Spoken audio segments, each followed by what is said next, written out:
በፌደራል ፖሊስ መኪና እንደታጀበና እንደተጠበቀ ያውቃሉ የሚለውን ፖስት አይቼ በጣም እየገረመኝ ነበር። ለሀገራችን ገጽታ ግንባታ በጣም ተጠቅሟል። 50 ሚሊዮን መከተል የቻለውን ሰው እንዴት አድርገን ነው 7 PhD ያለው ሰው ጋር የምናወዳደረው? ፓይሌት ለመሆን ማንኛውም ሰው አጭር ኮርስ ወስዶ ፓይሌት መሆን አይችልም። አጭር ኮርስ ወስዶ ግን ፓይሌት መቅጠር ይችላል። ክሊን ጃኬት ኢምፕቲ ፖኬት ልትሆን ትችላለህ። ዳዳ ልትሆን ትችላለህ። አያያዙን ካልቻልክበት ማለት ነው። ገመቺስ የሚወደው መኪና ገመቺስ ራሱን ይወዳል። መኪናውን በሱ ስም መጣ። ከመንግስት ያልተናነሰ አይደል እንዴ? በሚዲያ ነው የተዘገበው። የንጉስ አቀባበል VIP ላይ ነው የተቀመጠው። ሆነስትሊ ለኔ ውድቀትም ለኔ እድገትም ለኔ ስኬትም ለኔ ያጠፋሁት ተጠያቂ ማን ነው? እኔ ነኝ። ያንን ነገር ካለመድክ ልታድጋችን እሱን ቤት ስትገዛልኝ ነው ምነገር። ቢዝነስ ከሚጀምሩ ከ100% 96ቱ ፌል ያደርጋሉ። ነገሮች በጨለሙብኝ ጊዜ በጨለማዬ ጊዜ ብርሃን የሆነችኝ ሴት ነች። በጣም በእውነት። ወደ አማካሪ ድርጅትህ ብንመጣስ? እሺ፣ አማካሪ ድርጅትህ እንዴት ተወለደ?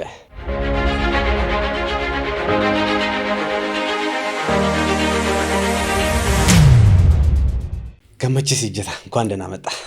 አመሰግናለሁ። እኔም የክብር እንግዳ አድርገህ ስለጋበዝከኝ በጣም ደስ ብሎኛል ስለመጣ። የምንተዋወቀው ከ2-3 ዓመት በፊት ነው እና እውነት ለመናገር ወጣቶችን ስራ ፈጣሪ ወጣቶችን በተለይ ለማገዝ ለመደገፍ ከልባቸው ከሚጥሩ በጣም ቅን ሰዎች መካከል አንተ እንደሆንክ እውነት ሆነስትሊ እንደው ለውይይቱ ብቻ ሳይሆን ለመመስከር እችላለሁ እዚህ ጋርና ለዚህ ለምታደርገው ነገር ደግሞ ቴንኪው ልል እፈልጋለሁ። እኔ አዋቃለሁ እንግዲህ ከ2 ዓመት በፊት ተዋውቀናል፣ ብዙ ነገሮች አውርተናል።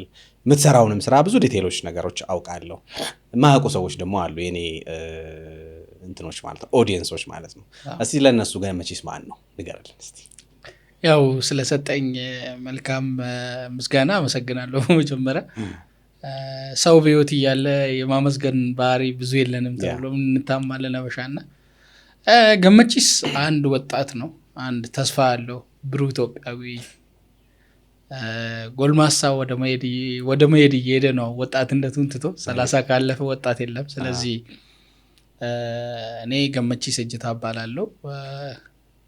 የተወለድኩት ምዕራብ ኦሮሚያ ወለጋ ውስጥ ነው፣ ጊምቢ የምትባል ከተማ። ከዛ የተማርኩትም እዛ ነው ከ1 እስከ 12። ከዛ አዲስ አበባ ዩኒቨርሲቲ ነው የገባሁት። አዲስ አበባ ዩኒቨርሲቲ በማህበራዊ ሳይንስ የስነ ልቦና ትምህርት ተመድቤ ነው ስማር የነበረው። ሰው አዲስ አበባ ዩኒቨርሲቲ የመጀመሪያ ዲግሪን የተመረኩት በሳይኮሎጂ ነው ማለት ነው፣ ስነ ልቦና በ2012 እንደ ፈረንጆች አቆጣጠር፣ በእኛ ደግሞ 2004። ከዛ በኋላ ህይወት የቀጠለ ትምህርቴን ከደብረ ማርቆስ ዩኒቨርሲቲ በቢዝነስ አድሚኒስትሬሽን ወይም የቢዝነስ አስተዳደር ማስተር ሴን ሰርቼ ተመርቄያለሁ። በ2020 ነው የተመረቁት። ስለዚህ ከዛ በኋላ ብዙ ውጣ ውረዶች ያለፍኩ ሰው ነኝ ብዬ ነው የማስበው። ገመቺስ ራሱን እየፈለገ ያለው ማንነቱን ለማወቅ the meaning of life itself is searching for a meaning ይላልና የህይወትን ትርጉም ለማወቅ እየጣረ ያለ ብዙ ነገሮችን አቺቭ ለማድረግ ተስፋና ህልም ያለው ወጣት ወይም ጎልማሳ የመጀመሪያዎቹ ጎልማሳነት እድሜ ላይ ያለ ሰው ነው ብዬ ነው የምገልጸው። በጣም አሪፍ። እንግዲህ ጎልማሳ ካልደረስኩ ብለሃል። ሰው ነው በሚቀንስበት ጊዜ ካልጎለመስኩ ብለሃል። ኤኒዌይስ እንግዲህ ገመቺስ 2 ሙያ ባለቤት እንደሆነ ነው አሁን ስትነግረኝ የሰማሁት። እኔም ከማውቀው ስነ ልቦና የተማረው ገመቺስ አለ፣ ሳይኮሎጂ ያጠናው ገመቺስ አለ፣ በዚህ በኩል ደግሞ ትሬነሩ ገመቺስ አለ፣ የቢዝነስ አማካሪ የቢዝነስ አማካሪ ትሬኒንግ የሚሰጠው አንትረፕረነርሺፕ ላይ ሰዎችን ሰፖርት የሚያደርገው ገመቺስ አለ። እንግዲህ እስቲ ስትመጣ እንግዲህ እየነዳህ መታሃል እዚህ ኢንተርቪው ስንልናረግህ እንግዲህ ብዙ ነገሮች ኦብዘርቭ እያደረክ እንደመጣህ ተስፋ አደርጋለሁ። በዛ ሁሉ መካከል እስቲ እንዴት ነው ገመቺስ የሚያመዝነው ፐርሰናሊቲው የትኛው ነው? አሁን እያየ ስትመጣ እቺ ነገር እኮ እንደው ሱቅ ቢያረጓት ቆንጆ ሱቅ ቢያረጓት አሪፍ ነው እያልክ ነው ወይስ ሰዎችን ስንልባ አንዳንድ ጊዜ ስንነዳ እኮ ሰው ሹፌር የሆነ ነገር ሲያረገን በቃ ይሄ ሰውዬ እኮ እንዲሚጮኸው ያደገበት የስነ ልቦና ውቅሩ ነው ምናምን አይነት ነገሮች አሉና የትኛው ነው ገመቺስ ላይ የሚያዘነብለው? የትኛው ማንነቱ ይጎላል? ወል እውነቱን ለመናገር ስትሄድ መንገድ ላይ ብዙ ነገሮች ይገጥማል። ስለዚህ ማፕ ለማየት ወደ ቢሮ ለመምጣት በትራፊክ ተይዤ ነበረ ስልክ ማፕ ለማየት ማለት ነው። ኢንፋክት እኔም ተቀጥቼ ሴም ታሪክ ነው። እንዴት ነው ቅጣቱ ምናምን በሚለው ማፕ ነው እያየሁ ያለው ፈጽሞ ስልክ መያዝ አይፈቀድም በሚልበት ገመቺስ የነበረው ሪያክሽን ወይ መናደድ ነው ወይም ደግሞ ለዚህ ፖድካስት ተዘጋጅቶ መምጣትና ፍሬ ያለው ነገር ማውራት ወይም የሚያውቀውን ነገር ከማውቀው ነገር ለማስተማር ከአንቴም ለመማር ቢኮዝ ቀዳሽ አስቀዳሽ ተማሪ አስተማሪ ሳይሆን መማማር ነው የሰው ልጅ። ሶ ሪያሊቲው እንዴት ነው አክሰፕት ማድረግ መቀየር የማልችለውን አክሰፕት ወደ ማድረግ የገባሁበት እድሜ ላይ ነኝ ያለሁት። ሶ ለማሳመን መሞከር አይቀርም ቅጣት ከመቀጣት በፊት። ከዛ ባሻገር መንገዶች እየተሰሩ ነው እንደምታውቀው፣ ጫናዎች ይኖራሉ። መንገዶች የመቀየር ለውጦችን ታያለ። በጣም በጣም ደስ የሚሉ ሀገራችን ላይ ሆነስትሊ እጅግ በጣም የሚያኮራ ተለይ መንገዶቹ። ስለዚህ ከዛ ጋር ተያይዞ ደግሞ እንደ ቢዝነስ አማካሪ እዚህ ጋር እንደዚህ ቢሆን እዚህ ቢጀመር ይሄ ነገር እንደዚህ ቢሆን የሚለውን ነገር ማየት አይቀርም ሆነስትሊ። እና ወይም ችግር ላይ የተናደደ ሰው ሲገጥመ አሽከርካሪው ነው ሊሰድብ ይችላል ወይም እንዴት ነው ሪያክት ማድረግ የምችለው የሚለውን ግን አንተ የምትመርጠው ነው የሚሆነው ነው። ስለዚህ በዛ ማነሰም በቀን ህይወታችን ውስጥ የሚገጥሙን ብዙ ፈተናዎች ወይም ጉዳዮች ሊገጥሙን ይችላሉ። what matters most ለኔ በጣም ወሳኝ ነው የሚለው አንተ ሪያክት የምታደርግበት መንገድ ወሳኝነት አለው። ስለዚህ የሚያመዝነው ማንነቴ እውነቱን ለመናገር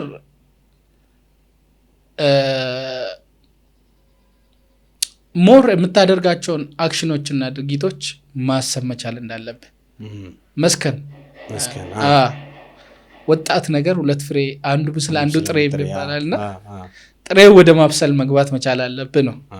ኢሞሽኖችን መቆጣጠር መቻል ወይ ኢሞሽናል ኢንቴሊጀንስ የሚለውን ነገር ልምምድ ማድረግ የምችልበት፣ ላለ ህይወት ማመስገን የምችልበት ለሌለው ነገሮች ሳይሆን ላለ ነገሮች ሆነስትሊ ለጤና ሊሆን ይችላል፣ ለምትለብሰው፣ ለምትበላው፣ ለእያንዳንዱ ነገር፣ ለምትኖርበት ሀገር፣ ለሰላሙ፣ ስለ ቤተሰብ፣ ስለ ልጆች የምታመሰግን ወይም ደግሞ ለውጥን ለማምጣት የምትጥር ወደ ማመዘን ሞር ግን በህይወቴና በስራ ልምዴ የማማከር እንጂ አሁን የስነ ልቦናውን ነገር ለራሴ ፐርሰናሊ ኢሞሽናል ኢንቴሊጀንስ ለማድረግ እጠቀማለሁ። ለስራ ፈጠራ ለምሰራ ስራዎቼ ማማከር አገልግሎት ሰዎችን ለምሰጥበት ጊዜም እንደዛው ስነ ልቦናው ይጠቅሞኛል ብዬ ነው የማስበው። ግን ፒውርሊ አሁን የንግድ ማማከር አገልግሎት ላይ ወይም ደግሞ የአሰልጣኝ ሮል ላይ ነኝ ያለሁት ወይም ደግሞ ኢንተርፕረነርሺፕ ትሬኒንግ ኦር ቢዝነስ ዴቨሎፕመንት ላይ ነው ትኩረቴ።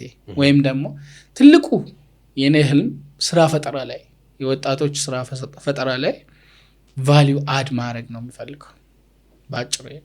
ያ የሚገርምህ ስነ ልቦና የማይገባበት ቦታ የለም።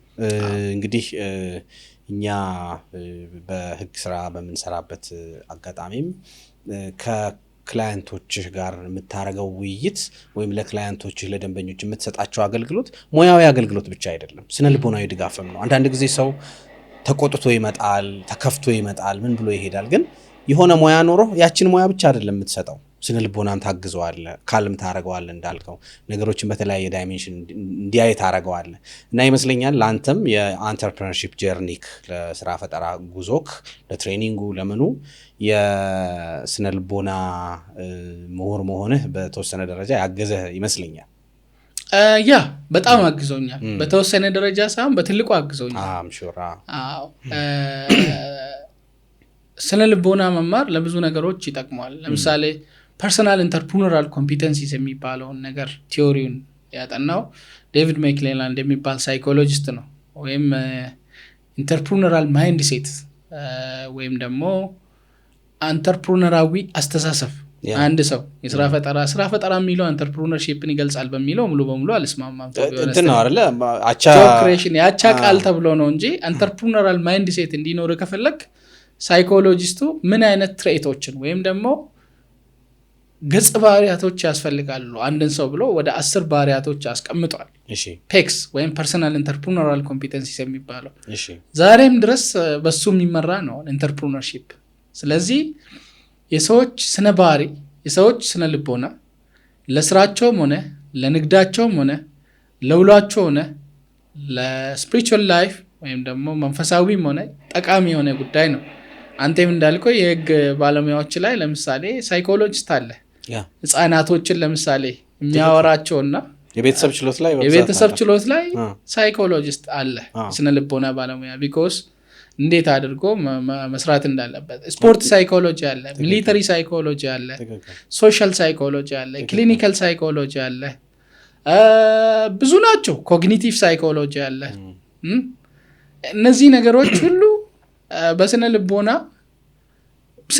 የማይገባበት ዘርፍ አለ ብዬ አላስብም። ክሪሚናል ሳይኮሎጂ አለ ለምሳሌ ፎረንሲክ የሚባለው ገብተዋል አይደል እንዴና ሞር አሁን እሱ ላይ እንዴት ነው የሰውን አስተሳሰብ ሲጀመር ስነ ልቦና ሳይንሳዊ በሆነ መልኩ የሰውና የእንስሳቶችን ባህሪ ማጥናት ነው። እንስሳንም ይጨምራል አላውቅም ነበር። ኢንፋክት ሂውማን ቢንግ ኢዝ ዶሜስቲኬትድ አኒማል የሚባል አለ። እሱ ሌላ ቲዮሪ ነው። ግን የሰው ልጅም ሆነ የእንስሳቶችንም ባህሪ የማጥናት ነገር ነው። ለምሳሌ አሁን አይተን እንደሆነ ኢቫን ፓቭሎቭ የሚባል ሳይኮሎጂስት ውሻ ላይ ያጠናት ጥናቶች አሉ። ስቲሙለስ ሪስፖንስ የሚያደርግበትን ነገር እና ብዙ ነገሮችን ነው ኢቫን ፓቭሎቭ የሚባል። ስለዚህ እንስሳቶች ማለት ውሻ ላይ፣ ቺምፐንዚ ላይ ሊሆን ይችላል፣ ሌሎችም እንስሳቶች ላይ ጥናቶች የተደረጉበት አለ። የሰው ልጅም እንደዛ። ለሰው ልጅ ለምሳሌ ምን አይነት ስነ ባህሪዎች ነው ያሉት? አንድን ሰው ባህሪውን ያወቀው ማለት እንዴት መኖር እንደሚችል ያስችላል። በነገራችን አንድን ማህበረሰብ ስነ ልቦናውን ካወቀው አውት ስማርት እንድታደርግ ሊያደርግ ይችላል። ሰው ጋር ለመወደድም ሆነ ለመጠላት እንዴት ስነ ልቦናውን ማወቅ እንደሚገባና ጥቅሙ ደግሞ ለምትኖረው ዴሊ ላይፍ ራሱ ጠቃሚ መሆኑን የሚያስረዳ ዘርፍ ነው ብዬ ነው የማስበው። ሞር አሁን እሱን ወደ ጎን በመተው ጥሩ ነገሮቹ ወስጄ ወደ ኮምፕሊትሊ ሌላ ዝራ ዘርፍ ግን በስነ ልቦናም የሚደገፍ ነገር ውስጥ ነው ያለሁት። ይህም ደግሞ የቢዝነስ አማካሪና የኢንተርፕረነርሺፕ ትሬነር እንደውም ጆብ ክሪኤሽን ላይ የሚሰራ ባለሙያ ለመሆን በጣም ቤዞ ነውኛል። ቤዚካሊ ወደ ማማከር አገልግሎት ከመምጣቴ በፊት ሶሻል ወርከር ሆኜ ሰርቻለሁ። ካውንስሊንግ ላይ ህጻናቶችን ሰላም ቺልድረንስ ቪሌጅ የሚባል በጣም ልምድ ሰጥቶኛል። ከዛም በመውጣት ሼት ዩዝ ኤንድ ቺልድረን ዩዝ ዴቨሎፕመንት ኦርጋናይዜሽን የሚባል እዛም ገብቼ ነበረ። ግን ወደ ንግድ ማማከር አገልግሎት ያመጣኝ አንድ ትልቅ ፖይንት ላነሳልህ እፈልጋለሁ እዚህ ላይ። በ2013 ኢንተርፕረነርሺፕ ልማት ማዕከል ወይም ደግሞ በፊት ኢንተርፕረነርሺፕ ዴቨሎፕመንት ሴንተር ይባላል። አሁን የኢንተርፕረነርሺፕ ዴቨሎፕመንት ኢንስቲትዩት ተብሎ በጣም የተቀየረ ድርጅት አለ። ስልጠና ይሰጥ ነበር የኢንተርፕረነርሺፕ። እሱን ስልጠና እንደ አጋጣሚ አንድ ጋናዊን ተዋወቅኩትና ከአሰልጣኞቹ እሱ እንድወስድ ረዳኝ። እጄ ስሰለጥን ለካ እኔ የስነ ልቦና ባለሙያ ሳይሆን ኢንተርፕረነር መሆን ነው ያለብኝ። ራስን አገኘኸው? ራሴን በደንብ አግኝቻለሁ። ዩኒቨርሲቲ ተምሬ ከወጣሁት ይልቅ የ6 ቀን ትሬኒንጉ የኢትዮጵያ ኢንተርፕረነርሺፕ ልማት ማዕከል ያገኘሁት ኮምፕሊትሊ የህይወቴን አቅጣጫና የሙያ ዘርፌን እንዲቀይር ረድቶኛል። ከዛ በኋላ እዛው የንግድ አማካሪ ወይም ቢዝነስ ዴቨሎፕመንት ጁኒየር ሆኜ ተቀጠርኩ፣ በኮንሰልተንሲ ማለት ነው። ከዛ እያለ ቀጠለ። ከዛ የንግድ አማካሪ ወይም ምክትል ስራ አስኪያጅ ሆኜ የሰራሁበት የንግድ ቢዝነስ ውስጥ የገባሁበት ሁኔታዎች ነው ያለው። እና ወደዛ ነው እንደዛ እያለ ነው ወደ ራሴ ስራ የመጣሁት። ወደ ኢንተርፕረነርሺፑ ወደዚህ ነው የመጣ። በዚህ መንገድ የመጣ አንድ መሰረታዊ ነገር ላንሳለ እዚህ ጋር፣ ምክንያቱም በጣም ብዙ ኦዲየንሶች የሚያስቡት ነገር ሊሆን እንደሚችል ስለማስብ ነው። እንግዲህ አንተ ከስነ ልቦና ባለሙያነትህ አሁን የጠቀስክልንን ጆርኒ ተከትለህ ራስህን ወደ ማግኘቱ መጣ። ብዙ ሰዎች ራሳቸውን ይፈልጋሉ። በተለይ ብዙ ወጣቶች በተለይ በስራ ፈጠራ ሂደት ውስጥ የሆነ ስራ ይሞክራሉ፣ አልሆን ይላል። ሌላ ይሞክራሉ፣ አልሆን ይላል። ይቀጠራሉ፣ ቅጥር አይሆንም፣ የራስ ስራ ነው ይላሉ። ከዛ ግን ምን እንስራ ምናምን ብዙ ነገር አለ። ራስን ፈልጎ የማግኘት ጉዞ በወጣትነት ጊዜ ረጅም ነው። አንተ ፈጣሪ ረድቶ በዚህ ሰዓት ከሳይኮሎጂ ቀጥታ ወደ ስራ ፈጠራው መተህ ራስህን አግኝተሃል። ሶ ሌሎች ራሳቸውን እንዴት አድርገው ያገኙ? ኢትስ ፈኒ እኔ ራሴን አሁንም አግኝቻለሁ ብዬ አላስብም።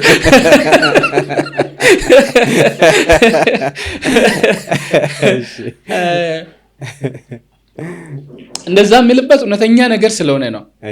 ለምን አንድ ስለ ራስ መፈለግ ከሚለው ጋር ስታነሳ አንድ ዘፋኝ ያስታወሰኝ የሆነ ህንዳዊ ኢትዮጵያ ውስጥ ዘፈነው ዲፕ ሽንዴ ነው የሚባለው ፍለጋው አያልቅም። አንተ ጥያቄውን ስትጠይቀው እሱ ነበር አእምሮ ውስጥ የሚዘፍነው። ሪሌት እያረኩ ነው ማለት ነው። እና ፍለጋው አያልቅም ብሎ ነው የሚዘፍነው ሰውየው። በተደጋጋሚ ሰማው ነበር ድሮ ዘፈኑ። ስቲል እወደዋለሁ። ህይወትም ሆነ የማንነት ፍለጋ አያልቅም። human need is unlimited እና ራሴን አግኝቻለሁ ሳይሆን ወደ ማግኘት ወይም ደግሞ እየፈለግኩ ጥሩ ነገር ላይ ነኝ ማል መንገድ ላይ ነኝ ብዬ ነው ማሰብ። ቢያንስ ጭራውን ይዘዋል። ጭራውን ይዤዋለሁ። ጭራውን ከያዙ ደግሞ መልቀቅ አያስፈልግም እና ነብር ጭራ ይያዝን ከተያዘ አይለቀቅም ነው። መልቀቅም ያለበት ጊዜዎች ግን አሉ። ነብሩ ገለኛል ብለህ ሳይሆን ፕሮቴክሽን ካገኘ ማለት ነው። እና ብዙ ወጣቶችን እኔ የምመክረው ማንነታቸውን መፈለግ ላይ ቢያተኩሩ። ምንድነው እኔ ማን ነኝ? ወዴት መሄድ አለብኝ? እውነቴን ነው። እስቲ እኔ እውነተኛ ማንነቴ ምንድነው? ደካማ ጎኔ ምንድነው? ጠንካራ ጎኔ ማንነቴ ማለት ኢንተረስቴን ማለት ነው። እስቲ ዲፋይን እናድርገው። ማንነት ስም ነው። ማንነት ብሔር ሊሆን ይችላል፣ ሃይማኖት ሊሆን ይችላል። ብዙ መገለጫ ያለው ማንነት። ማንነትን በመፈለግ ሂደት ውስጥ የሚፈልጉትን ነው፣ የሚወዱትን ነው፣ ኢንተረስታቸውን ነው የሚከተሉት። እስቲ ዲፋይን እናድርገው። አቶ አቤል እስቲ ማን ነው የሚለውን ነገር ጥያቄ ራስን ጠይቀህ ታውቃለህ? ራስህ ለራስህ አንተ ማንነት ሲባል እንዴት ነው? ይሄ ለዚህ መልስ መስጠት ከቻልክ እኔ ማን ነኝ የሚለውን አውቃለሁ ብዬ ነው የማምነው ፐርሰናሊ።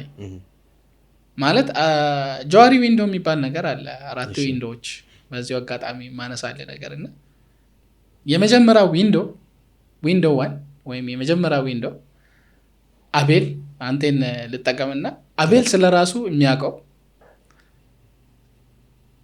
ሰዎችም ስለ አቤል የሚያውቁት ነገሮች አሉ። አቤል ምንድነው? ቤሩ ማለት ቤር ሳይሆን እስቲ በሀገር ላይ እናትኩር። ሞር አቤል በዜግነቱ ምንድነው? ኢትዮጵያዊ። ገመችስ ያውቃል አያውቅም? ኢትዮጵያዊ መሆኑ ሙሉ ሀገር ያውቃል አያውቅም? የፖንቴ ፖስት ተከታታዮች ያውቃሉ አያውቁም? አቤል መልኩ ምንድነው? ቀላ ያለ ነው። የቀይ ዳማ ነው ብለን እናስቀምጥ እንችላለን። ይሄንን ማንም ሰው ያውቃል አያውቅም? ያውቃል። አቤል በጣም ረጅም ነው ብል እንዴት ነው ሰው ተቀባይነት አለው ብለህ ታስብ? ስለዚህ እየነገርክብኝ ነው። ማዕከለኛ ቁመት ያለው አንድ ወጣት ነው የሚለውን ነገር ሁሉም ሰው ያውቃል። ስለዚህ አቤል ስለራሱ የሚያውቀው ሰዎችም ስለ አቤል የሚያውቁት የመጀመሪያ ዊንዶ ውስጥ የሚመደብ ነው። ሁለተኛ አቤል ስለራሱ የሚያውቁ ሰዎች ስለ አቤል የማያውቁት ማንነት አለ። አንተ ብቻና የምታውቀው ይህንን ንገረኝ አይደለም ለፖድካስት ነው አይደል እንዴ? ሶስተኛ ሰዎች ስለ አቤል የሚያውቁት አቤል ስለራሱ የማያውቀው ሶስተኛ ዊንዶ አለ። ገብቶሃል አይደል? ይሄ ማለት ለምሳሌ ጓደኛ ሊያውቅ ይችላል፣ ቤተሰብ ሊያውቅ ይችላል፣ ባለቤት ካለ ባለቤት ወይም ደግሞ የቅርብ ሰው ሊያውቅ ይችላል። አንተን የሚያውቅ ሰው ለሚያውቀው ስላንተ ታለንት ሊሆን ይችላል፣ ማንነት ሊሆን ይችላል፣ ገጸ ባህሪ ሊሆን ይችላል፣ ማንኛውን ነገር አንተ ስለራስህ የማታውቀው። አራተኛው ግን አቤልም ስለራሱ የማያውቀው ሰዎችም ስለሱ የማያውቁት አንድ ፈጣሪ ብቻ የሚያውቀው ነገር አለ። ነገ ላይ ለምሳሌ የዛሬ 10 ዓመት ወይም የዛሬ 5 ዓመት አቤል የት ይሆናል የሚለውን ነገር መገመት ከባድ ነው የሚሆነው ነው አይደል እንዴ? አንዳንዴ በሹመኛ ባለስልጣን የሚሆኑት በጣም ባለጸጋ የሚሆኑትን ሰዎች ማን እንደሆኑ ዛሬ ላይ አናውቅም። አንድ ቀን ላይ ግን ይወጣሉ ነው አይደል እንዴ? ፈጣሪ ብቻ ስለነሱ ያስቀመጣቸው የሚያውቀው ነገር አለ። ለምሳሌ ጀነት ወይም ገሃነም መግባት አለመግባታችንን የሚያውቀው ማን ነው? ፈጣሪ ብቻ ነው። እኛ በእምነት ነን ማለት ነው እንደዚህ አይነት ነገር። ስለዚህ ማንነት የሚለውን ዲፋይን ለማድረግ ሊከብድ ይችላል። በእኔ አስተሳሰብ ማህበረሰቡ ያስቀመጠው ማንነት አለ። እንዳልከው በፖለቲካሊ የተቀመጠው ማንነት አለ። ሶሻሊ ኢኮኖሚካሊ አሁን በኢኮኖሚክ ቢመጣ ድሃ የዳዳ ማዕከለኛ ገቢ ያለው ወይም ደግሞ ሀብታም ባለጸጋ እያለ ይሄዳል። የትኛው ማንነት ነው እየጠየቀኝ ያለው የሚለውን ነው ያንተን ጥያቄ በጥያቄ መመለስ የሚፈልገው። በስራ ዘርፍ ላይ ቢሆን ትኩረት ቢሰጥ ጥሩ ነው ብዬ ነው የማስበው። ትክክል፣ እሱ ነው ከኛም አንጻር ጠቃሚ የሚሆነው እሱ ነው። ትክክል። ሰርቶ መለወጥ ላይ የትኛው የማይረባ አስተሳሰብ ጋር በፖለቲካሊ ብንያያዝ የማይጠቅምን ነገር ነው። ሆነስትሊ አሁን ላይ የኛው ጀንዚ ጀኔሬሽን ወይም ከኛ በኋላ ያለው እየተሆነ ብዙ ነገሮችን እያወቀ ነው። ሰርቶ መለወጥ ላይ ነው። የራሱን ህይወት የቤተሰቡን በመቀየር ላይ ነው። አሁን የሚጠቀሙት ቋንቋ ወጣቶቹ እኔ እንኳን ጎልባሳ ነኝ ብያለሁ ተፍ ተፍ ማለት የሚለው ላይ ነው። ስለዚህ ተፍ ተፍ ብሎ ራሳቸውን ለመለወጥ የቤተሰቦቻቸውን ለመለወጥ የሚጠቅማቸው ማንነት ላይ ትኩረት ለማድረግ እኔ ማን ነኝ፣ ምን አይነት ችሎታዎች አሉኝ፣ ምን ልሰራ እችላለሁ፣ ደካማ ጎኔ ምንድን ነው፣ ጠንካራ ጎኔስ ምንድን ነው፣ ወደ ዓላማዬ ለመድረስ ሊያግዱኝ የሚችሉ ነገሮች ምንድን ነው ላሻሽለው የምችለው፣ ወደ ዓላማዬስ ሊወስዱኝ የሚችሉ ምንድን ናቸው የሚለው ላይ ትኩረት መስጠትና ማንነት መፈለግ እሱ ላይ ነው።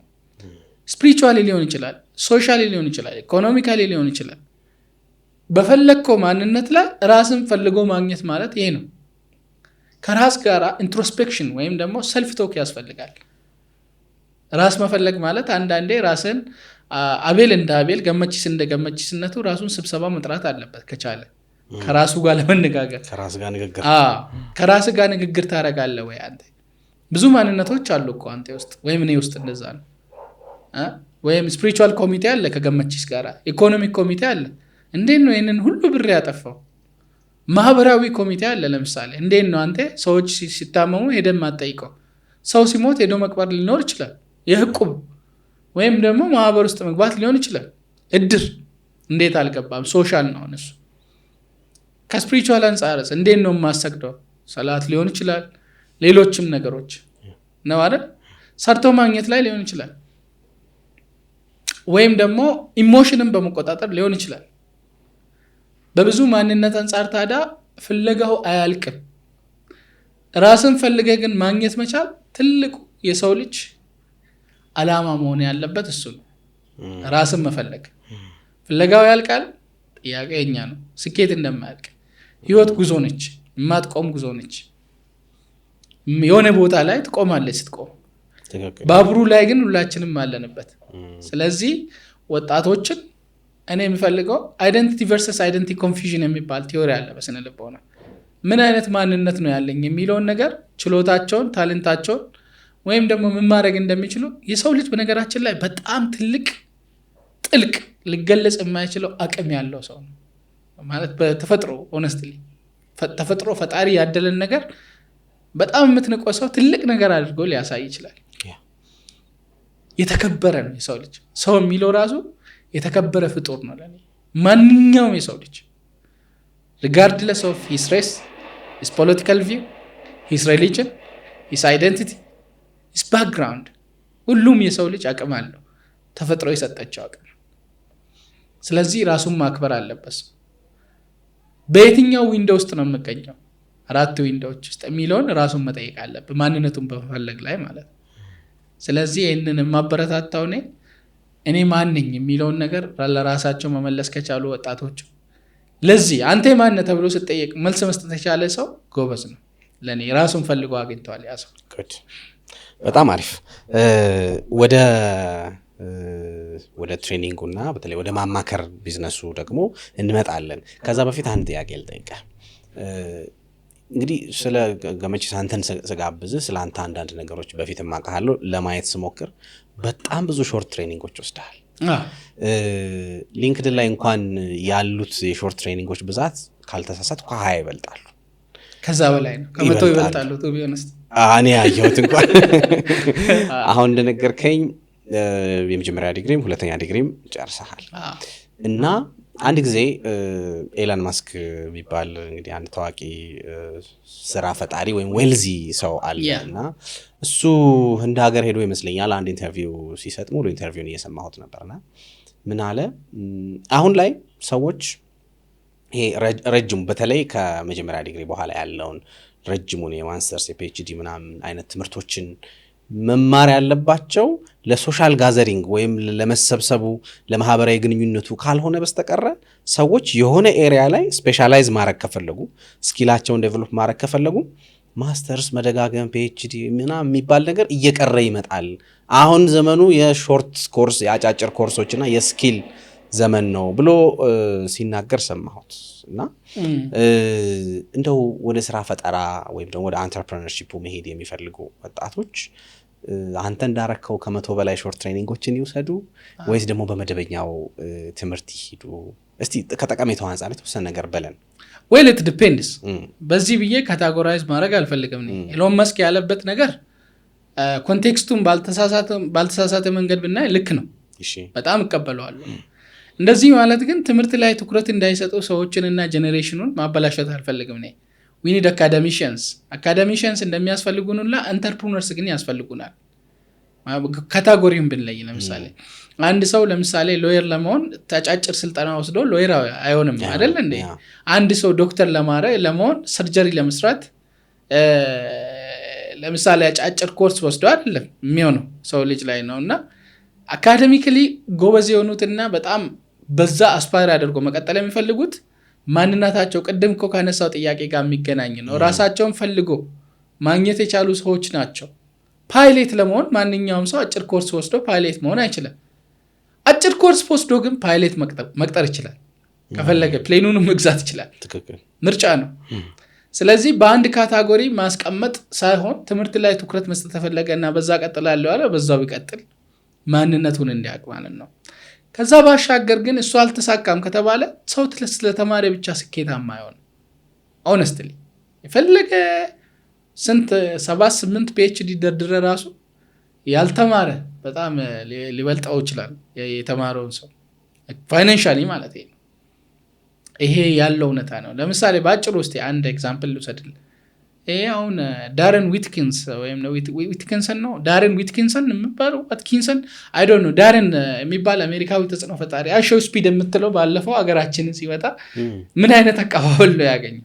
ከመንግስት ያልተናነሰ አይደል እንዴ? እውነት ነው። በሚዲያ ነው የተዘገበው። የንጉስ አቀባበል ነው። ቪአይፒ ላይ ነው የተቀመጠው። ሆነስትሊ እሺ ገመቺስ የተቀመጠበት እሱ የተቀመጠበትን ቦታ ማግኘት ይችላል ወይ? ሪያሊቲውን ቼክ ማድረግ ያስፈልጋል። በትምህርት ደረጃ እንደሚበልጠው አውቃለሁ በእርግጠኝነት። አይ ዶንት ኖ ብንፈተን ሊበልጠኝ ይችላል ልበልጠው ይችላል። ግን ከኛ ሀገር ለምሳሌ ስንት ሰው ነው የእሱን አይነት ቪአይፒ ትሪትመንት የሚወስደው? እንደው ዘገባ አይቼ ነበረ በፌደራል ፖሊስ ጭምር ፌስቡክ ገጽ አይሾው ስፒድ ተጽዕኖ ፈጣሪው የአሜሪካዊ ዩቲዩበር በፌደራል ፖሊስ መኪና እንደታጀበና እንደተጠበቀ ያውቃሉ የሚለውን ፖስት አይቼ በጣም እየገረመኝ ነበር። ለሀገራችን ገጽታ ግንባታ በጣም ተጠቅሟል። 50 ሚሊዮን መከተል የቻለውን ሰው እንዴት አድርገን ነው 7 ፒኤችዲ ያለው ሰው ጋር የምናወዳድረው? አሁን ይሄንን ልጅ በቃ ተጽዕኖ መፍጠር ችሏል እኮ ተከታዮችን ማፍራት ችሏል። ለማቀብ ዙሪያ ስንት አመቱ ነው? 20 አመቱ ነው። ቱ ቢ ኦነስት የሰው ልጅ 80 አመት ላይ አቺቭ ማድረግ የማይችለውን አቺቭ ማድረግ ከቻለ ካልቸር ማሳወቅ ከቻለ የሀገሪቱ ገጽታ ላይ እንደ መሪ መቆጠር ከቻለ ይሄ ልጅ መምራት ችሏል አይደል እንዴ? ኦነስትሊ he has achieved in his life።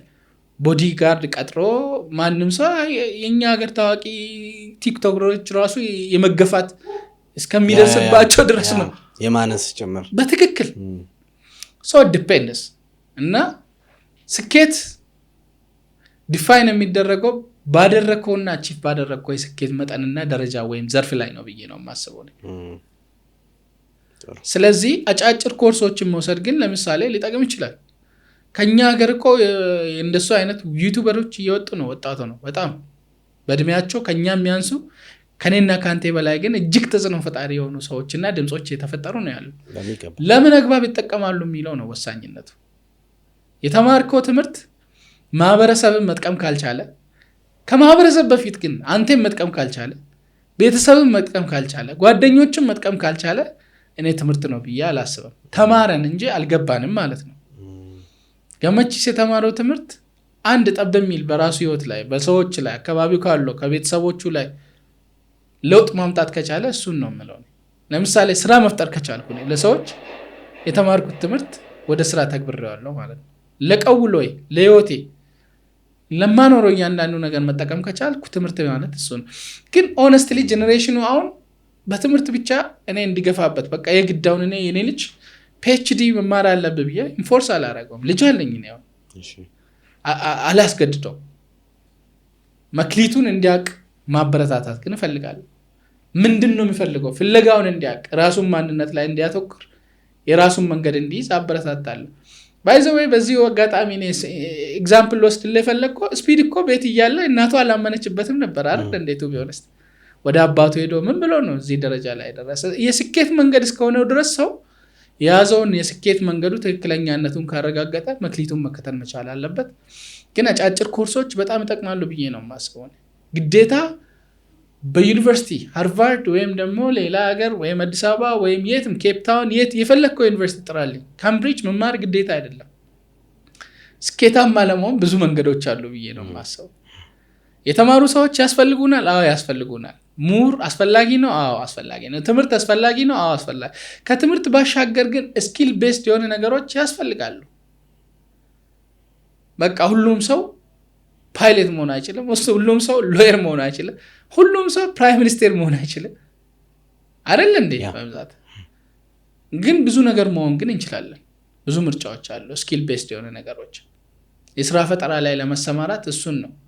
ድሮ የተናቁ ስራዎች ላይ ብንሰማራ ለምሳሌ አንድ ሰው ተነስቶ ጥቃቅን ስራዎች ተሚለው የሙያ የልምድ ለምሳሌ መኪና ፕላምፒንግ ሊሆን ይችላል በአቅሙ እሱን መስራት ከቻለ ያልተማረም ሰው ስኬታማ ከመሆን አያግደውም ፋይናንሻል። ይሄንን ነው ማስበው። በጣም አሪፍ። ወደ አማካሪ ድርጅትህ ብንመጣስ? እሺ አማካሪ ድርጅትህ እንዴት ተወለደ? ከኢንሰፕሽኑን ጀምር። that's a long story to be honest። ባጭሩ ለመናገር ያህል ተቀጥሬም ሰርቻለሁ ነገር። አሁን እኔ ኢንተርፕረነርሺፕ ልማት ማዕከል ከገባው በኋላ አማካሪ ሆኜ ስሰራ በአጋጣሚ አንድ ኢንተርፕረነር ወይ ስራ ፈጣሪ ጋር ታወቅኩ። ድርጅቱን እና ስሙን መጥራት አልፈልግም። እዛ ትገባለህ ሼር ትወስዳለህ ተብዬ በአካል ምናምን ነገር ተነገረኝ። ከቅጥር እንደወጣህ ማለት ነው? ቅጥር የኢንተርፕረነርሺፕ ልማት ማዕከል ቅጥር የሚባል ነገር ላይክ ፓርት ታይም ቅጥር ነው። ፓርት ታይም ስለ በፈለግከው ጊዜ የምትሰራ ነው፣ ቋሚ አይደለም። አም ኮንሰልተንት አስገድዶ ሳይሆን በሰዓት ነው የምትሰራ። ብዙ ነገር የኮንሰልተንሲ ላይፍ የጀመረው የዛኔ ነው። ግን እዛ ላይ በማመጣው ድርጅቶቹ ላይ ባመጣውት ለውጦች አንድ ኢንተርፕረነርሺፕ ኢቨንት ተዘጋጅቶ ነበር ራዲሰን ብሉ ሆቴል። እዛ ላይ ብዙ ሰዎች ሲያመሰግኑኝ የሰማ ሰው ነበረ። ወደ 3-4 ኮንሰልታንት ከአንድ እስከ 4 ከወጡት ከአንድ እስከ 3 ያማከርኳቸው ሰዎች ነበረ። ጎበዝ ነው ሲባል አፕሮች አረገኝ ወይም አረገችኝ። ያ ኢንተርፕረነር ጾታውን መግለጽ ስላልፈለግኩ ነው። ስለዚህ ከኔ ጋር አብረን የምንሰራ ምን ይመስላል? እሺ ብዬ ተስማማው። የተስማማሁት ግን በሚያስቅ በህይወቴ አስተማሪ የሆነ ነገር ኢቨንት የገጠመኝ ነው። በቃል ደረጃ ነበር። እኔ ሰውን በጣም አምን ነበር የዛኔ። ወጣትነቱም አለ እንደነገርኩ በጣም ወጣት ነኝ። አይ ቲንክ 20ዎቹ የመጀመሪያዎቹ 20ዎቹ 23 ዓመት 24 ዓመት አልሞላኝም ሆነስትሊ። ስለዚህ እሺ ብዬ ገባው። ይሰጣል የተወሰነ ፐርሰንት ተብሎ ተነገረኝ። እኔ የዛኔ ቢዝነስ አማካሪም ቢሆን ኔቪቲ የሚባል ነገር ነበረብኝ። በወረቀት ያልሰፈረ ነገር የሚለው ሳይሆን በቃ ላይክ እንዴት ነው የፈርስ ጋሪ እንዴት ነው በብዛት ወደ ግራና ቀኝ እንዳይ ምን ይደረግለታል እንደዛ ነገሮች አሉ። ሰውን የማመን በወረቀት ያለ ማስያዝ። አማካሪም ስትሆን ስኬታማ ልትሆን ትችላለህ፣ ኢንተርፕረነራል ኢኖቬቲቭ ልትሆን ትችላለህ። የሌጋል አስፔክቱን ግን ላትረዳ ትችላለህ የሚያመጣውን ችግር። ያ ድርጅት የገባው ምክትል ስራ አስኪያጅ ሆኜ ብዙ ነገሮችን ቀየርኩ። ሆነስትሊ በቃ እንደራሴ አድርጌ መስራት ጀመርኩ። ግን የትሮይ ፈረስ ነበርኩ። በቃ ኤነርጂውም አለ። በቃ 5 ዓመት ከምናምን በቃ ብዙ ነገሮችን ተማርኩ። እውነቱን ለመናገር ከጥሩ አስፔክቱ ስነሳ የቢዝነስ ስኪል ሊደርሺፕን ተምሬበታለሁ። የሰው ኃይል አስተዳደር ሪያሊቲ ቢዝነስ ወርልድ ውስጥ ገብቼ ከማማከር ባሻገር ማለት ነውና ከዛ በኋላ ግን በቃ ጠብቃለሁ። ጠብ የሚል ነገር የለም። የሼር ጉዳይ እንዴት ነው ሲባል ድርጅቱ በጣም ሚሊዮን ውስጥ ገብተዋል። ኢንቨስትመንት መሬት ልማት አግኝተው ፋብሪካ መስራት ጀምሯል። እኔ የለም ሼሩን በቃል ብቻ ነው የተነጋገራችሁት? በቃል ብቻ ሳይሆን ከድርጅቱ ደብዳቤ ተሰጥቶኝ ነበር። በውልና ማለት ሼር እንደዚህ ያለ ተብሎ እስከዛሬም አለ። ግን መሆን የነበረበት በውልና ማስረጃ የጸደቀ መሆን ነበረበት። ገቢዎች ቢሮ የሚገባ ነገር መሆን ነበረበት። አላጸደቅኩም። እዛም በቃ ያንን ስፖርት ተጠቀምኩ፣ በባዶ እጄ ነው የወጣሁት። ሆነስትሊ 5 ዓመት ተኩል የሰራሁበት በሚያስቅ ሁኔታ የአገልግሎት ተብሎ 39,000 ሎሊፖፕም አይገዛም የተሰጠኝ። የሚገርም ግፍ ተሰርቶብኝ ነበር። ግን አድሚት የማደርገው ትልቁ ነገር የኔ ስህተት ነው፣ ተምሬበታለሁ። ያንን ሰው አልወቅስም። ዛሬ ላይ ትልቅ ትምህርት ነው የሆነ። አንድ የንግድ አማካሪ ወይም ማንኝ ኢንተርፕረነር ነኝ የሚለው ሰው ሪስክ መውሰድ ካለበት፣ አቮይድ ማድረግ ካለበት እያንዳንዱን ነገር በወረቀት የተደገፈ ህጋዊ አማካሪ ሁላ ሊኖረው ይገባል ብዬ ነው የማስበው። ከኔ ስህተት ሰዎች እንዲማሩ ትክክል ሌጋል አድቫይዘር ያስፈልጋቸዋል ከተቻለ። እምነት የሚባለው ነገር ንግድ ላይ እምነት ሌላ፣ ንግድ ሌላ፣ ወይም ደግሞ የስራ ፈጠራ ሌላ። የሰዎች መጠቀሚያ ከመሆን ራሳቸውን መጠበቅ አለባቸው ነጋዴዎች። በትክክል እንደውም አሁን ብዬ ነው የማስበው። እኔ ቅርብ ጊዜ አሁን ከ2-3 ቀን በፊት ከአንዲት ልጅ ጋር እያወራሁኝ ምን አለችኝ፣ አንድ ትልቅ ሬስቶራንት ነው ትልቅ ሬስቶራንት ከፍታለች፣ የኔ ነው አለችኝ። ከዛ ግን በሼር ነው የምሰራው አለችኝ። ከዛ ከማጋ ነው በሼር የምትሰሪው? ከገሌ ጋር። ኦኬ እንዴት ነው የሼር አሬንጅመንታችሁ እንዴት ነው ምንድን ነው ማለቴ ምን ያህል ነው ሼር ያለሽ? አይ ግማሽ ነው አለችኝ። ከዛ በኋላ ኦኬ እሺ ጥሩ፣ ፍቃዱ በማን ስም ነው? በሱ ስም ነው አለች።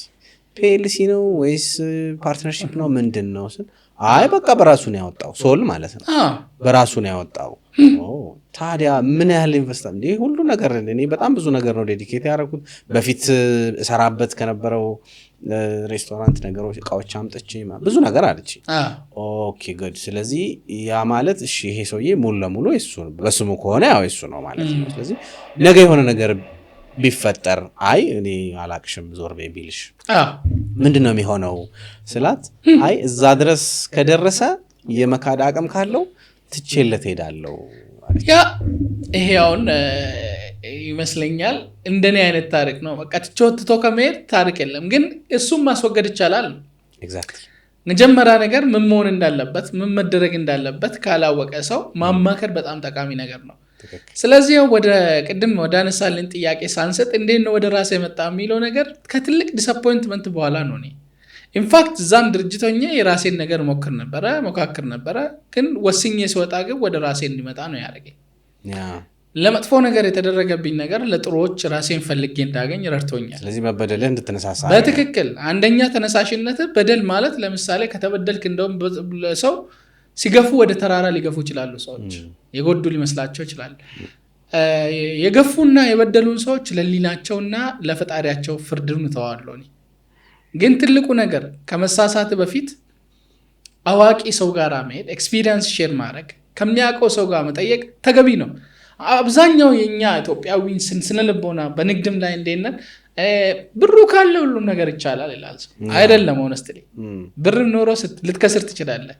ብዙ ጊዜ ሚሊዮነር ልትሆን ትችላለህ። ብዙ ጊዜ ደግሞ ክሊን ጃኬት ኢምፕቲ ፖኬት ልትሆን ትችላለህ። ዳዳ ልትሆን ትችላለህ። አያያዙን ካልቻልክበት ማለት ነው። እና በሚሰሩበት የስራ መስክ ላይ ለምሳሌ በዚህ ኮሽስ መሆን መቻል አለባቸው። ስለዚህ ዊዝ ትልቅ ዲስአፖይንትመንት ነበረ ከዛ ድርጅት ያለምንም ነገር የወጣሁት። ኢንፋክት መልታይ ሚሊዮን የሚያደርገኝ ነገር ትቼ ነው የወጣሁት ማለት ነው። ሌጋሊ ማያስኬድም ነበር። ቢኮዝ የኔ ስህተት ነው ያልኩበት የእምነት ክደት ቃሉን ለዛ ሰው ትቼ እኔ መጀመሪያ ላይ ሲገባ ውልና ማስረጃ እጄ በገቢዎች ባጸድቅ ትልቅ ሚሊዮን የማገኝበትን ነገር ተክጄ ነው ብላይንድሊ ተክጄ በቃ የሚያውቁኝ ሰዎች አንተም ታውቃለህ ሆነስትሊ። ስለዚህ ወደ ራሴ መግባት ጀመርኩ። በቃ ሶል ፕሮፕራይተርሺፕ ሆኜ ጀመርኩ። ምን አልኩ ስኬታማ እየሆንኩ መጣሁ። ድርጅቶችን ማማከር ስኬታማ ያረኳቸውም ብዙ ድርጅቶች አሉ። ከዛ ግን አሁን ፒኤልሲ ወደ ፒኤልሲ በመቀየር ጌድቢክ ፒኤልሲ ይባላል። ኢንፋክት አብዛኛውን 99% የኔ ነው። ሌላ ሼር ሆልደር አለኝ የሚያማክረኝ ፋይናንስ ላይ። የማላውቀውን ነገር ትልቁ የኔ ስህተት ከኔ ስህተት ምን ተማርክ ብትለኝ የማላውቀው ዘርፍ ላይ አሁን ራሱ አማካሪ ሆኜ አዋቂ ቀጥራለሁ። ናይስ። የህግ ባለሙያ ከሆነ የህግ ባለሙያ ቀጥራለሁ። ፋይናንስ ባለሙያ ከሆነ የፋይናንስ፣ የሽያጭ ባለሙያ ከሆነ የሽያጭ ባለሙያ፣ ግራፊክ ዲዛይኒንግ ሊሆን ይችላል፣ ክሬቲቪቲ ኤንድ ኢኖቬሽን ሊሆን ይችላል። የማውቀው ዘርፍ ላይ ነው ትኩረት መስጠት የሚፈልገው። ሁለተኛ ያለ ሌጋል፣ ያለ ደብዳቤ፣ ያለ ፍርማ፣ ያለ ህጋዊ ነገሮች ምንም ነገር መንካት አልፈልገውም። ስለዚህ ልንወድቅ እንችላለን፣ ግን የምንነሳበት ብዙ አጋጣሚዎች አሉ። ልንሳሳት እንችላለን። ሰዎችን ከመውቀስ ይልቅ ባይዘዌ አንዱ የኳሊቲ ኦፍ ኤንተርፕሩነር ኤክስተርናላይዝ አያደርጉም ችግራቸውን። ዘ አይ ፐርሶናሊቲ ይባላል። አይ አም ሪስፖንሲብል ፎር ማይ ፌለር፣ አይ አም ሪስፖንሲብል ፎር ማይ ሰክሰስ። ለእኔ ውድቀትም፣ ለእኔ እድገትም፣ ለእኔ ስኬትም፣ ለእኔ ያጠፋሁት ተጠያቂ ማን ነው? እኔ ነኝ። ያንን ነገር ካለመድክ ልታድግ አትችልም። ቤተሰቤ እንደዚህ ነው፣ እንደው የ40 ቀን እድሌ ነው፣ እኔ እንደው ስወለድ በ80 ቀን እድሌ እንደዚህ ተፈርዶብኝ ነው ምናምን ብለህ ራስን ብሌም የምታደርግ የተወሰንክ ብሌም ለማድረግ አሁን ለእኛ ቤተሰቤ ድሃ መሆን ነው፣ ቤተሰቤ ድሃ ስለሆነ ነው፣ ሀገሬ ድሃ ስለሆነች ነው፣ ፖለቲካሊ በጣም ኮራፕትድ ስለሆነ ነው፣ ብዙ ነገር ልናነሳ እንችላለን ለውድቀታችን ነው አይደል እንዴ? ግን እውነት እነዚህ ኤክስኪውዞች አሉ። ብዙ ድሃ ማህበረሰብ ውስጥ ተነስተው ትልቅ ደረጃ የደረሱ ኢትዮጵያውያን የሉም ወይ አካባቢያችን ላይ? እኔ የሚለውን ነገር ዘአይ ትሬት መጠቀም ካልቻልክ ከባድ ነው የሚሆኑት ነገሮች። ስለዚህ ተጠያቂው አንተ ነህ። ማን ነው ተጠያቂ?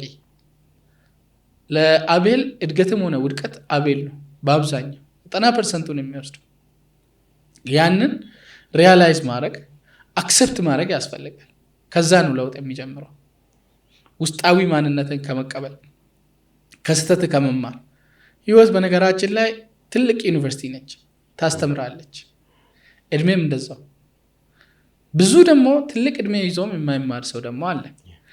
በትልቁ እኔ የአንተርፕሩነሮችን ወይም የኢትዮጵያ ነጋዴዎችን ወይም ስታርታፕ ላይ ያሉትን የምመክራቸው ነገሮች ምንድን ነው? መጀመሪያ ትልቁ ራሳቸውን ዝግጁ ማድረግ ያለባቸው ለእድገቴም ለውድቀቴም ተጠያቂው እኔ ነኝ ብሎ መጀመር አለባቸው። ሁለተኛ የማያውቁትን ነገር ወይም የማያውቁትን ጋፓቸው የሚሞሉበትን መንገድ መከተል መቻል አለባቸው። ሶስተኛው learning what they have learned። የተማሩትን ነገር ራሱ ተምሬያለሁ ብለህ ሳይሆን እንዳልተማርክ አድርገህ እንደ አዲስ መጀመር። አራተኛው እና የመጨረሻው ፐርሲስተንስ ያስፈልጋል። በጣም የዓላማ ጽናት። ከዓላማ ጽናት ባሻገር ሌጋል የሚሰሩበትንና ነገ ተጠያቂነትን የሚያስወግዱበት ያስፈልጋቸዋል። ስድስተኛና የመጨረሻው ግን ትልቅ ብዬ የማስበው ነገር don't make the same mistake twice። አንድን የሰሩትን ስህተት ደግሞ ማድረግ የለባቸው፣ መሳሳት የለባቸው። አንድ ስትሄድ የመታ ድንጋይ ስትመለስ ከመታ ድንጋዩ ማን ነው የሚለውን ለነሱ ተዋሉ። ስለዚህ እነዚህ ስህተቶች ሊከሰቱ ይችላሉ። ካጠፋናቸው ጥፋቶችና ከስህተቶቻችን ግን ተምረን ለነገ የተሻለ ሰው መሆን እንድንችል ሊያደርገን ይገባል። በጣም አሪፍ። ምንድን ነው የአማካሪ ድርጅቱ ምን ነገሮችን ነው የሚሰራው? እስቲ ዘርዝርልን። ጌድቢክ ፒኤልሲ ጌድቢክ ኃላፊነቱ የተወሰነ የግል ማህበር አንደኛ ኢንተርፕሩነራል ትሬኒንግ ላይ እንሰራለን። ትልቁና ዋና ስራችን ቢዝነስ ዴቨሎፕመንት ላይ ወይም የንግድ ማማከር አገልግሎት ላይ ነው። ለድርጅቶች፣ ለተቋማት እንደውም ለመንግስትም ሆነ መንግስታዊ ያልሆኑ ወይም ደግሞ ለኢንተርፕሩነሮች ጋር አብረን እንሰራለን። የስራ ፈጠራዎች ላይ ወጣቶችን ትሬኒንግ እንደ ኮቺንግ እንሰራለን። ቢዝነስ ፕላን እናዘጋጃለን። የድርጅቶች ስትራቴጂክ ፕላን፣ ኤችአር፣ ፋይናንሻል ማኑዋል፣ ዘርፈ ብዙ የሆኑ ነገሮች ላይ ነው የምንሰራ ተሰማርተንም ያለ ነው ማለት ነው። እና ማርኬቲንግ ስትራቴጂ ሊሆን ይችላል። በሚፈልጉትና የድርጅቱን ጋፕ አናላይዝ በማድረግ ስኬታማነታቸውን እንዴት ያጠናክራሉ የሚባለውን ነገር ላይ ነው የምንሰራ።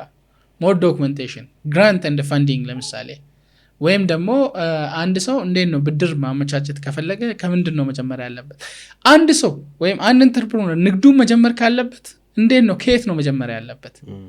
ስታርታፕ ጀነሬት ከማድረግ አይዲያውን ጀምሮ ከዛ ባሻገር ደግሞ ሲጀምር ምን አይነት የኢትዮጵያ ህጎች አሉ፣ ቢዝነስ ሎዎች ያ የሚለውን ነገሮች ሁሉ እንሰራለን። ስለዚህ ዘርፈ ብዙ ነገሮች ላይ ነው የምናተኩረው ማለት ነው። እሺ አማካሪ ድርጅቶች ብዙ ጊዜ በግለሰብ ደረጃ አይቀመሱም ይባላል ወይም ይፈራሉ ለመቅረብ። ይሄ መረጃ ከየት አግኝተህ ነው? ወይ ስራ ልታሳጣን ነው?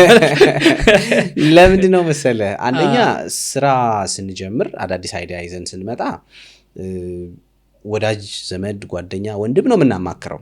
የአብዛኞቻችን ልምምድ ይሄ ነው። እውቀቱ ካላቸው እነሱም አንዱ ሊሆኑ ይችላል። አዎ እንጂ በደንብ ፎርማሊ ሞያው ተምሮ ሞያው ኖሮት ኤክስፒሪየንሱ ኖሮት ቢሮ ይዞ የተቀመጠ ሰው ጋር ሄዶ ይሄን ቢዝነስ ልሰራ ፈልጋለሁ፣ እስቲ እባክህ ቢዝነስ ፕላን ጻፍልኝ፣ እስቲ እባክህ ማርኬቲንግ ስትራቴጂ ስራልኝ፣ እስቲ እባክህ ድርጅቴን መዋቅር ስራልኝ ብሎ ወደ አማካሪ ድርጅቶች የሚሄድ ግለሰብ እንግዲህ በጣም ጥቂት ነው የሚመስለኝ። እና ይሄ ደግሞ አንደኛ ምናልባት አማካሪ ድርጅቶቹ ብዙ ገንዘብ ሊያስከፍሉ ይችላሉ ከሚል ፍርሃት ሊሆን ይችላል፣ ወይም ደግሞ ሚስኮንሴፕሽን ነው የኛ። እስቲ እሱን እናጥራው። ትልቁ ነገር ሆነስትሊ አይ ኖ ኤቭሪቲንግ ትሬት አለ፣ በቃ ብሩ ይገኝ እንጂ እሺ ብሎ የሚያስቡ ሰዎች አሉ። ወይም ደግሞ እንዴት ነው ህፃን እያለን እቃ ስጠፋብህ ምንድን ነው የምታደርገው ታስታውሳለህ? እጅ እንደዚህ በማድረግ በመዳብ ላይ አቅጣጫ ተቋሚ በሆነ መንገድ ንግድን እንደዛ የሚሰሩ ሰዎች ይሄንን ቢሰራ እኮ አሪፍ ነው ከሌ እኮ ይሄን ጀምሮ ያዋጣል ያዋጣም። ወይም ደግሞ ትሬንድ ነው አንድ ሰው ጀምሮ ፋሽን ከሆነ ወይ ኮፊ ሃውስ እኮ ነው የሚያዋጣው የሚል ትሬንዲ ቢዝነሶች አሉ። ከዛ የተወሰነ ይሄዳል፣ ከዛ ይሞታል። በነገራችን ላይ ከ100 ቢዝነስ ከሚጀምሩ ከ100% 96ቱ ፌል ያደርጋሉ። ሪሊ yes ይሄ ዓለም አቀፍ ጥናት ተረጋገጠ። ዓለም አቀፍ ጥናት ያ only the 4% will become successful ኮንቲኒቲ ያላቸው። ያ ፌል እንዳያደርግ መጀመር ቀላል ነው። የትኛው ነው ኢንተርፕረነራል ማይንድ ሴት እንደ ስኪል አላቸው ወይ መጀመር አደረጋል። ለመንገድ የሚያስፈልግ አቅጣጫ ተቋሚ ኮምፓስ ሳይኖር ከተነሳ ወዴት እንደምትሄድ የማታውቀው ከሆነ መንገዶች ሁሉ ወደዛ ይወስዳሉ ይባላል። if you don't know where you are going all the roads will take you there። ከዚህ ተነስቼ እኔ ቢሾፍቱ ለመሄድ ብፈልግ የመቀሌ መንገድ ይዤ ብነሳ ያስኬዳል እንዴ? አያስኬድም። ተረድቻለሁ። ወደ ምዕራፍ መሄድ የፈለገ ወደ ምስራቅ አይሄድም። አቅጣጫው ምንድነው የሚለው ማወቅ አለበት። ምን ማድረግ አለብኝ? ምን ይጠበቅብኛል? እንደተናገርኩ እኮ ስህተቶችን ሊከሰት ይችላል። ሰርተ ለሰው ሁላ ልትሆን ትችላለህ። ወን የቱ ጋር እንደተሳሳትክ ላታክ ትችላለህ። ስለዚህ መጀመሪያ ኢንተርፕረነራል ኮምፒተንሲ ሊኖራቸው ይገባል። እውቀቱ ያላቸው ሰዎች ጋራ ሳይንቆ መሄድ መቻል አለባቸው። ወይም አንዳንዴ አሁን የሚከፍለው ትንሿ ብር ከምታገኘው ጥቅም አንፃር በጣም ትልቅ ሊመስል ይችላል። ከፍለ የምታገኘው ግን 10-100 እጥፍ ሊበልጥ ይችላል። እውቀት ነው እኮ ሰው ሲታመም ለጤናው ብር ከማውጣት የባህል ሐኪምና እንትን ጋራ መሄድ ምርጫ አለው አይደል? እንደሆነስ አለመሄድም ደግሞ ምርጫ አለው። ስለዚህ ማማከር አገልግሎቱን ከፈለጉ ሚስኮንሴፕሽን አለ ነው። ውድ ነው የሚለው ምንድነው ነው? sometimes cheap is expensive። ስለዚህ cheap is expensive የሚባለው አሁን አንተ የምትገዛቸው cheap የሆኑ ነገሮች ሊኖሩ ይችላሉ። ዲቫይስ ይሁን የገዛው ነገር የከፈልክበት አጭር ጊዜ የሚያስጠቅም ከሆነ ግን ጥቅሙ ምኑ ላይ ነው? ገብቷል?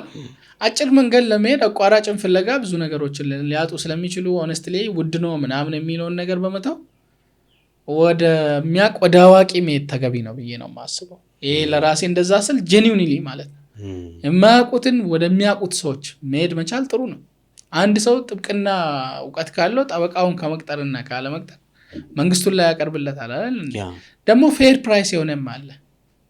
በጣም ውድ የሚያስከፍሉ እንዳለ ሚዛናዊ ነው የሚያስከፍል የንግድ አማካሪ ብዙ አለ። ስለዚህ በደንብ ብዙዎቹን አይቶ ተሻለው ማየት ይቻላል። አዎ በዋጋ ደረጃ ነው ሆነስትሊ በነፃ የምንረዳቸው ሰዎች አሉ። ወጣቶች፣ ሴቶች ታውቃለህ እናንተና ግዴታ አይደለም። እኛ ሎንግ ተርም ጉድዊል እንጂ ሾርት ተርም ጌን አንፈልግም። እንደ ጌድቢ ከላፊነቱ የተወሰነ የግል ማህበር። ይሄ ማለት ግን ሙሉ በሙሉ ቻሪቲ ነን ማለት አይደለም። በዛ ብናጠቃልል እሺ፣ በጣም አሪፍ። ምናልባት የአማካሪ ስራ ላይ ወይም ደግሞ የቢዝነስ አንትረፕረነርሺፕ የማማከር ስራ ላይ ብንገባ ብለው የሚያስቡ ሰዎች ሊኖሩ ይችላሉ፣ የሚያደምጡን ሰዎች እና እንደው ሪች የሆነ ወይም ደግሞ የዳበረ ንግድ የማማከር ክህሎቱ ልምዱ በማስተማርም ሊሆን ይችላል በተለያየ መንገድ ያለፉ ሰዎች እንደ ወደ ማማከር ቢዝነሱ ብንገባ ብለው ቢያስቡ መንገዱ ምንድን ነው? መንገዱ አንደኛ ሆነስትሊ የትምህርት ዝግጁነት ያስፈልጋል ብዬ ነው የማስበው። አንድ ሰው ለማማከር አማካሪ ከመሆኑ በፊት ሰርተህ ማሳየት ብችል ንግዱን መርተህ ብታይ አንድ ሰው ቬተርነሪ ተምሮ ብሬን ሰርጀሪ መሆን አይችልም አይደል እንዴ? ማማከር ስራ ራሱን የቻለ በጣም ትልቅ ሙያ ነው። ሆነስትሊ ከማማከር በፊት ግን የምታማክረው ከልምድ ቢሆን ፕራክቲካል ቢሆን ቲዮሪቲካሊ ማንም ሰው አማካሪ ባይዘ ምክርና ቡጢ ለሰጪው ቀላል ነው ይባላል። ያንተ ምክር ድርጅቱን ወደፊት ትልቅ ስኬታማ ደረጃ እንዲደርስ ያደርጋል ወይስ ያከስማል የሚለው ነገሮች አሉ። ምክር እኮ ብዙ ነው። ፖዚቲቭ ምክር አለ፣ ኔጌቲቭ ምክሮች አሉ አይደል እንዴ? ፕሮግሬሲቭ አለ፣ ሪግሬሲቭ የሆነ ምክሮች አሉ። ፕሮሞሽን የሚያመጣ አለ፣ ዲሞሽን የሚያመጣ ምክር አለ። የትኛው ምክር ነው? ማንኛውም ሰው ዘው ተነስተው የንግድ አማካሪ ነኝ ሊል ይችላል። ሊሆን ይችላል ወይ ነው ግን አንድ ሰው ተነስተው ዳኛ ነኝ ብል ዳኝነቱ ሊሆን ይችላል። ልክ እንደዛው ተምሮ ያገኘ ስልጠናውን መውሰድ የሚችል ኢንተርፕረነራል ስልጠና፣ ቢዝነስ ዴቨሎፕመንት ትሬኒንግ ወይም ደግሞ ማስተርስ ኦፍ ቢዝነስ አድሚኒስትሬሽን ሊሆን ይችላል ወይም ፒኤችዲ ሊሆን ይችላል። ሆነስትሊ ባይማርም ግን ንግድ ዘርፍ ላይ የተሰማራ ሰው ቢሆን ጥሩ ነው አማካሪ መሆን ያለበት። የስራ ፈጠራውን ወይም ደግሞ ሆነስትሊ የቢዝነስን ዓለም የተቀላቀለ ሰው ቢሆን ጥሩ ነው። መርቶ የሚያውቅ ከልምድ የሚያካፍል እንጂ ቲዮሪ መናገር በጣም ቀላል ነው። ስለዚህ በዛ መንገድ ያደረገ ሰው በትክክል ማለት። እሺ አሁን እስቲ ስለ መነሻ ካፒታል አንዳንድ ነገር ላንሳለህ። ሁለት ሰዎች አሉ። አንዳንዶቹ ሐሳብ አለን ነገር ግን ገንዘቡ ነው የጠፋው ምን ዋጋ አለው በጀት የለም እንጂ ይላሉ። አንዳንዶች ደግሞ በጀት አለ ሳንቲም እጃቸው ላይ ብዙ አለ ሶ እነሱ ደግሞ ምን እንስራ ብለው ይወዛገባሉ። ከዛ እንግዲህ አታላዩም ብዙ ነው እንደምታውቀው። አሁን ሁለተኛ ላይ ነገርኩህ አታላዩ ብዙ ነው። እጃቸው ገንዘብ የያዙ ሰዎች ያም ይመጣል ይሄን ብታረግ ይሄ በዚህ ገብቶ በዚህ ወጥቶ ብሎ ይሆኑ ማይሆን ምክሮች ይመከራሉ። ማይሆኑ ቦታ ላይ ገንዘባቸውን ሲያፈሱ ታያለህ። እውነት ነው። በዚህ በኩል ደግሞ ኦንላይን የሚገኙ ገንዘቦች አሉ። ኖ ገንዘቡን አምጡና ከዛ በኋላ የደረጃ አለ እንትን አለ ብዙ ማጭበርበሮች አሉ። በጣም ይገርመኛል እኮ ገንዘብ ታገኛለህ ተብሎ ሰው እየተመከረ ገንዘብ አምጣ ሲባል እንዴት ገንዘብ? ለዛ ነው እኮ የማይረባ ቦታ ምክር ከሚፈልጉ ሆነስትሊ ሰርቲፋይድ እንደ ፕሮፌሽናል ከሆነ ሰንድ ጋራ ቢሄዱ እንደዛ አይጭበረበሩም ነው።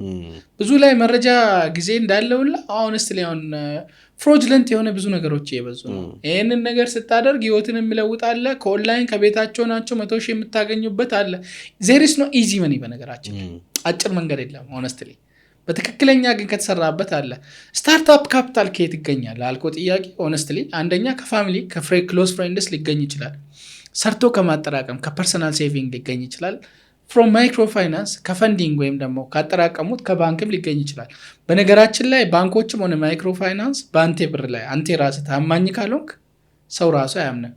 ሰው በነገራችን ላይ አንቴ ብሬን ይፈልጋል ብሎ ለሚፈልግ ሰው ነው የሚያበድረው እንጂ ለማያውቅ ሰው ያበድራል እንዴ? አያበድርም። ስለዚህ እንደዛ ነው። መጀመሪያ ፐርሰናል ሴቪንግ ያስፈልጋል ከሚሰራው ሰው። ከሌለ ግን ከቤተሰብ ሊሆን ይችላል፣ ከጓደኛ ሊሆን ይችላል፣ ወይም ደግሞ ከዘመድ ሊሆን ይችላል። አልፎ ተርፎ ከኢንስቲትዩሽን ሊገኝ ይችላል።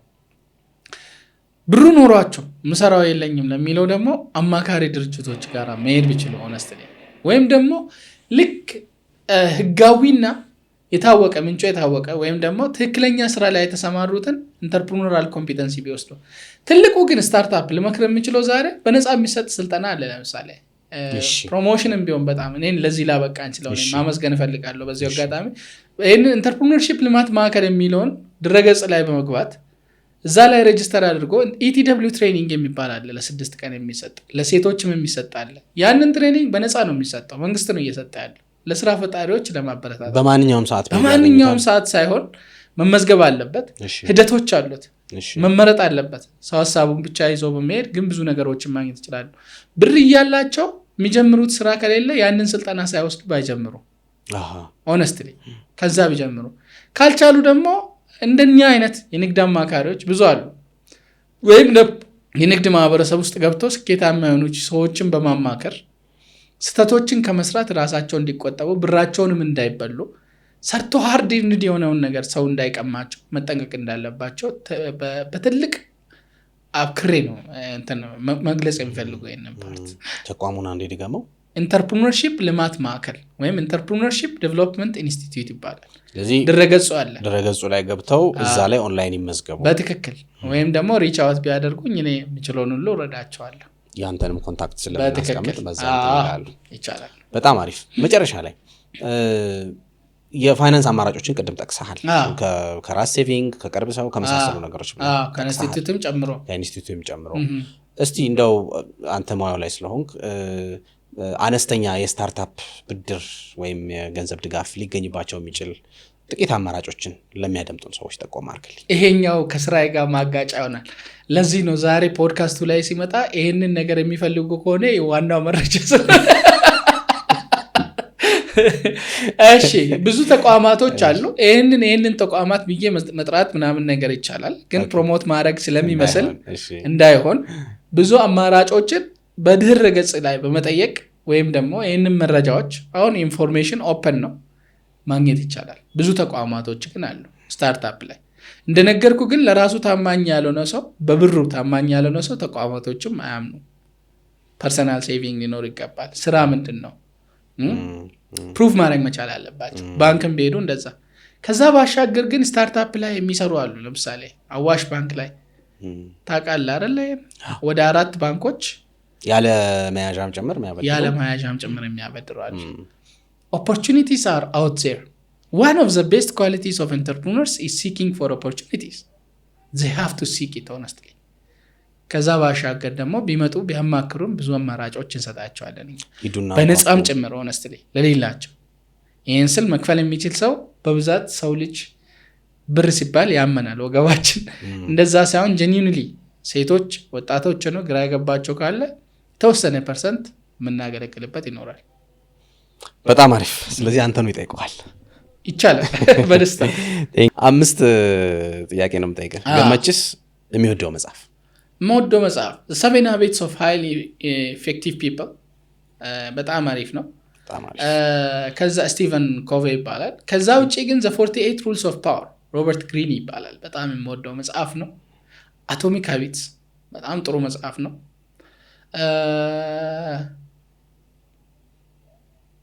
ሳይኮሎጂ ኦፍ መኒ በጣም ቆንጆ መጽሐፍ ነው። ሆነስትሊ በጣም ብዙ መጽሐፍ መጥቀስ እችላለሁ፣ ግን በዚህ ይበቃል። ገመችስ የሚወደው ሙዚቃ? ገመችስ ብዙ ሙዚቃዎችን ይወዳል። የሀገር ውስጥ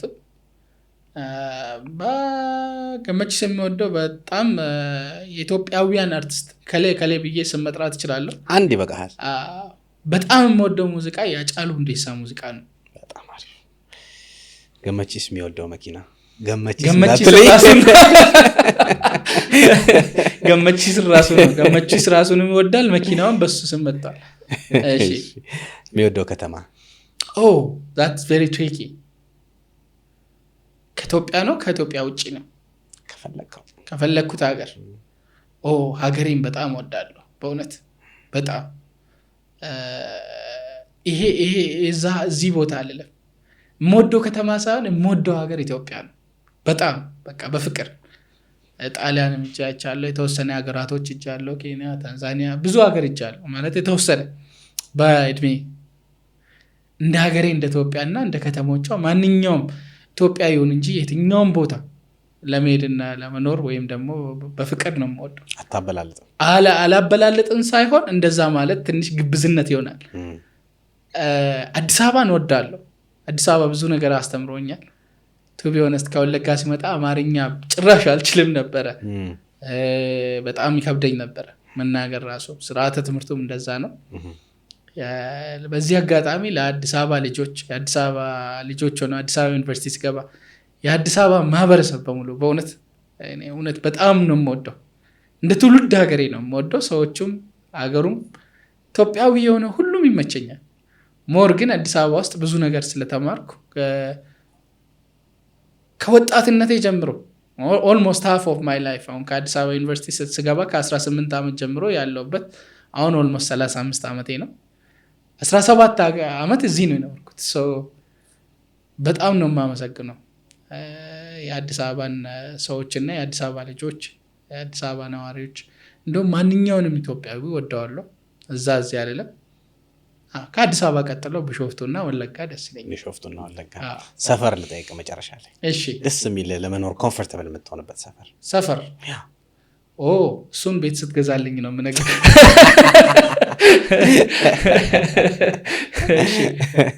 ይለፈኝ ይለፋ። መጨረሻ ላይ ምናልባት ኤኒ ነገር መጨረሻ ላይ ማመስገን የምፈልገው ኦነስትሊ አንቴን በጣም ማመስገን እፈልጋለሁ። ፈጣሪን ማመስገን እፈልጋለሁ። አላህን ማመስገን እፈልጋለሁ። ያልጣለኝ ሰዎች በሸሹኝ በራቁን ጊዜ ያልሸሸኝ እውነተኛ ወዳጄ እሱ ነው። ከዛ ባሻገር ባለቤቴም ውድ ንግስቴም ወይዘሮ ዛራ ከማል በጣም በጣም ላመሰግናት እወዳለሁ። ነገሮች በጨለሙብኝ ጊዜ በጨለማ ጊዜ ብርሃን የሆነችኝ ሴት ነች።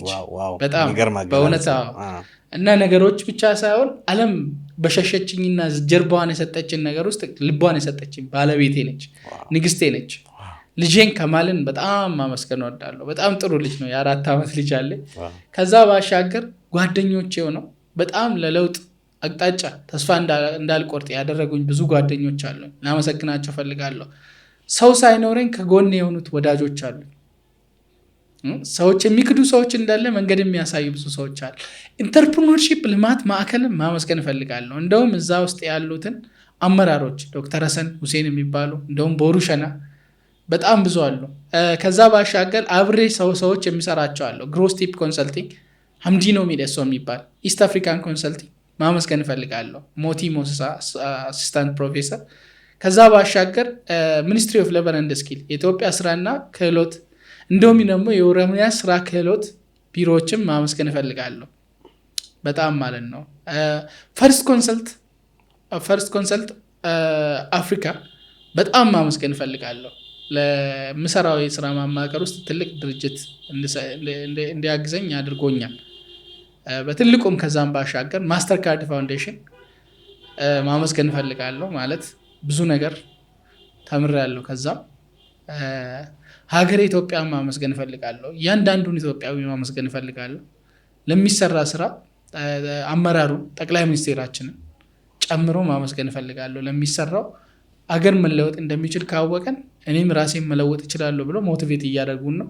ተስፋ አደርጋለሁ ሀገራችን ደግሞ በዓለም ላይ ሆነስትሊ የማንኛውንም ሀገራቶች የምታስንቅ ሀገር እንደምትሆንና ለልጅ ልጆቻችን የምትመኘው ሌላ ሰው ተሰዳጅ ሆኖ ለመምጣት የሚመኝበት ሀገር እንደምትሆን ተስፋ አደርጋለሁ።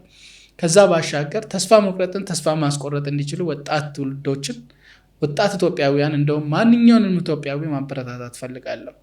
ተስፋ መቁረጥን ተስፋ ማስቆረጥ ካልቻሉ የህይወት አቅጣጫ በጣም ከባድ ነች። ከአንገት በላይ ለሆነች ዓለም ከአንገት በላይ ኑርበት የሚሉ አባባሎች አሉ። እንደዚህ ያልባለ አባባሎችን በመተው ስንት ዓመት ኖራለሁ ሳይሆን ለምን ኖራለሁ የሚለውን የህይወታቸውን ፐርፐስ አቺቭ ለማድረግ እንዲተጉና ራሳቸውን ፈልጎ እንዲያገኙ ፍለጋው ስለማያልቅ የፍለጋውን መንገድ እንዲቀጥሉበት አበረታታለሁ። በጣም አመሰግናለሁ። እኛም በጣም እናመሰግናለን። ታንክ ዩ ሶ ማች።